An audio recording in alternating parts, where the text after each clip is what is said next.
My name is Neil Marvin Kelia Castro. And I'm Hannah Saraya Galiano Castro.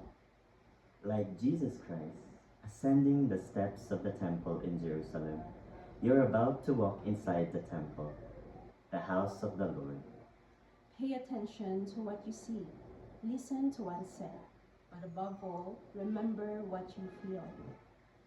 This is meant to be a place where the distractions of the world aren't so loud, and the things that really matter in this life and in eternity become clearer.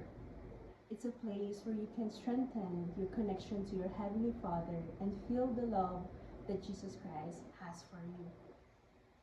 Welcome to the house of the Lord. Ang pangalan ko ay si Neil Marvin Kelia Castro. At ako naman ay si Hannah Saraya Galiano Castro.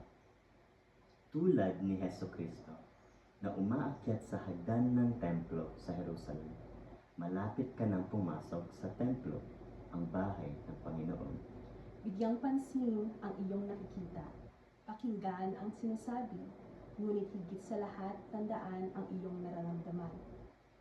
Ito ay isang lugar kung saan ang mga pang-abala ng mundo ay hindi gaanong maingay at ang mga bagay na talagang mahalaga sa buhay na ito at sa kawalang hanggan ay nagiging mas malinaw.